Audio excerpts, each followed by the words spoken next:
Olá, queridos irmãos, agradecemos a Deus, a Jesus, nossa Mãe Santíssima, por mais uma vez podermos aqui estar reunidos para darmos continuidade ao estudo do livro Desobsessão, psicografia de Chico Xavier e Valdo Vieira, através do nobre espírito de André Luiz. E hoje nós vamos abordar o capítulo 50 deste livro. Muito importante este capítulo. E nós vamos pedindo então a todos que conosco estão ligados nesses momentos para fecharem seus olhos e recorrermos ao nosso Pai Celeste, Jesus, nosso Mestre, e a nossa Mãe Maria, para mais esse estudo. Senhor, mais uma vez aqui nos encontramos, ajoelhados em espírito, para vos rogar o auxílio imediato da espiritualidade, das fraternidades do bem e do amor, para podermos realizar o estudo de hoje. Nos empreste, Senhor, por misericórdia, o dom da interpretação, para que possamos interiorizar, refletir e colocarmos em prática tudo o que hoje aprendemos durante as tarefas da desobsessão. E assim, Senhor, nos permita darmos por iniciado o estudo desta oportunidade. Graças a Deus, graças ao Senhor Jesus, a nossa Mãe Santíssima e a toda a espiritualidade que irá nos envolver. Como falamos agora há pouco, nós vamos abordar o capítulo 50 do livro, onde André Luiz vem nos falar sobre a interferência de um enfermo espiritual durante a tarefa da desobsessão. Haja visto que isso acontece com muita frequência nos trabalhos de desobsessão nas casas espíritas. Por isso que o médium esclarecedor precisa estar bem preparado para saber distinguir as trevas da luz, não é? E muitas das vezes não consegue distinguir. Mas diz André Luiz que no curso da manifestação de determinado espírito menos feliz, é possível a interferência de outra entidade desditosa ou perturbada que compareça arrebatadamente por intermédio desse ou daquele médium psicofônico, ainda fracamente habilitado ao controle de si próprio.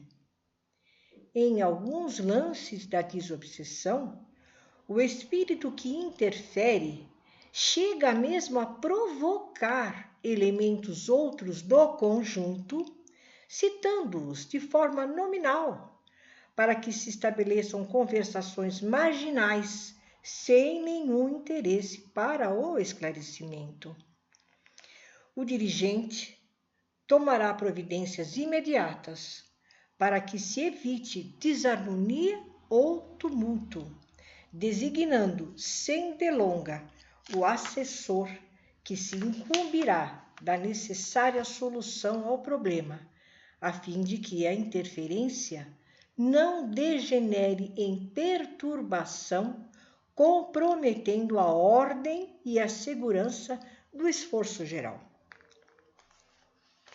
Como falamos agora há pouco, companheiros, é preciso que o médium esclarecedor esteja bem preparado para distinguir o naipe da interferência espiritual. Alguns médiuns esclarecedores possuem vidência, não é? E durante a comunicação de um enfermo espiritual, ele consegue visualizar a imagem, né, daquele que está se manifestando. Outras das vezes, quando não tem evidência, não é? Ele consegue captar a energia da entidade que está se manifestando através da intuição imediata da espiritualidade, dos benfeitores espirituais que permitem que isso aconteça para que haja a compreensão de todos e o aprendizado de todos para como depois se conduzirem, muitas das vezes, numa situação dessas. Sabe, certa feita, desculpem, eu participando de um trabalho de desobsessão, estava na sustentação, não na mesa, mas em oração, fora daquela equipe de trabalho, porque estava então ali aprendendo, né? Com um grupo que foi para aprender naquela oportunidade como é que funcionava, né, o trabalho. E manifestou-se uma entidade chorando muito, não parava de chorar, não conseguia falar. O médium esclarecedor não conseguia fazer com que ele parasse de chorar para poder começar o diálogo. Nisso, do outro lado da mesa, uma outra médium de incorporação, de psicofonia, dá passividade a uma entidade que veio para perturbar. Naquele momento em que aquela entidade sofredora, que chorava muito, iria receber o auxílio. E com palavras assim bem pesadas, dizia que dizia que aquele grupo de trabalho ali não sabia nem o que estava fazendo, não sabiam nem o tipo de entidades que estavam ali para receber o auxílio, enfim, ele veio para perturbar, né? Acontece que a médium de esclarecimento sentiu aquela energia pesada e foi mostrada a ela que aquela entidade estava assim, com toda a fisionomia no seu corpo espiritual, bem prejudicada. Mas ela percebeu que ele tinha muito conhecimento da doutrina espírita, porque conforme ele estava atacando, ele falava trechos, né, do Evangelho, enfim, era uma entidade que tinha muito conhecimento, mas a esclarecedora sentiu aquela energia muito pesada, né, de um pseudo sábio. E foi mostrado a ela pela evidência, né, que ele estava com o corpo espiritual bem danificado, mas que ele tinha todo aquele conhecimento espírita, porque ele havia sido um pastor e ele então se aprofundou no estudo da doutrina espírita com o intuito de prejudicar, de acabar com aquilo, entendeu? Não só naquele momento, mas em outras casas espíritas também, né? Aconteceu muito isso, né? Aí, imediatamente, aquela médium que estava recebendo essa entidade, ela estava muito bem preparada. Então, ela soube controlar.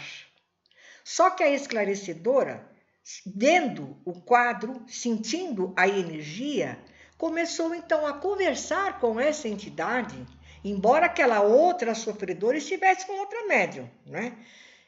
Desmascarando essa entidade. E mais furiosa, ela ficou ainda dando soco na mesa, tudo, mas a médium que estava em transe, recebendo essa entidade, soube controlar, não é? Ouviu, né, essas palavras todas passadas para a mente dela, dessa entidade perturbadora, e ajudou muito a esclarecedora, que também viu todo o quadro, não é?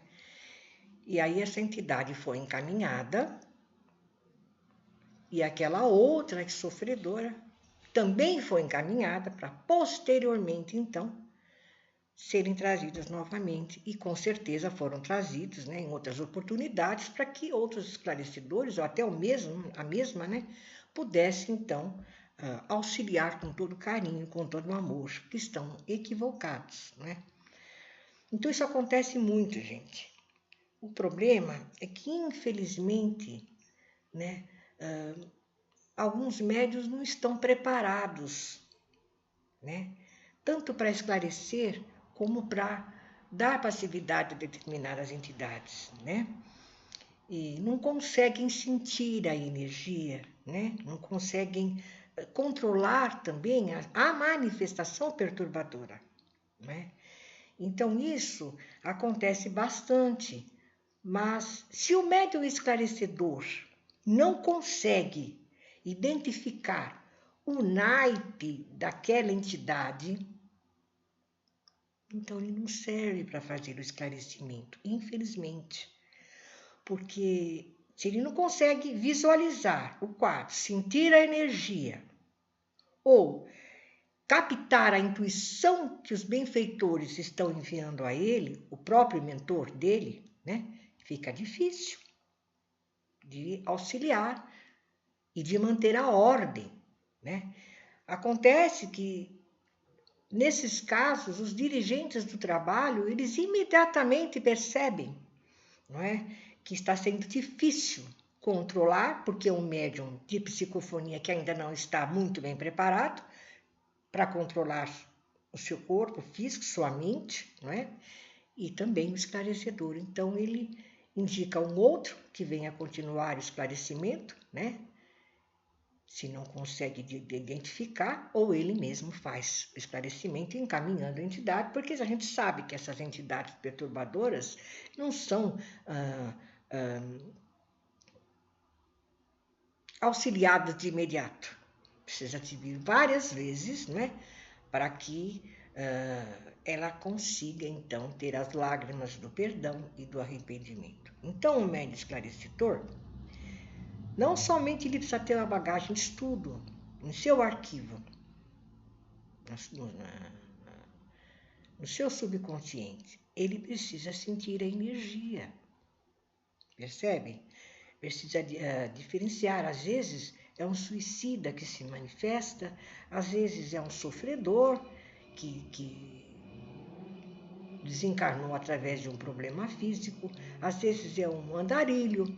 Se ele não souber sentir a energia ou não tiver a evidência e receber a intuição da espiritualidade, estar preparado para isso e fazer o esclarecimento, realmente fica difícil de colocar um irmão num trabalho desse porte que não sinta a energia da entidade, né? Então, essas interferências podem causar muita perturbação no grupo de trabalho, não é? Se os médios não estiverem bem preparados para isso. Isso acontece muito, viu, gente? Então, para mim, no meu caso, foi um grande aprendizado, porque naquela ocasião eu não tinha né, a percepção, né?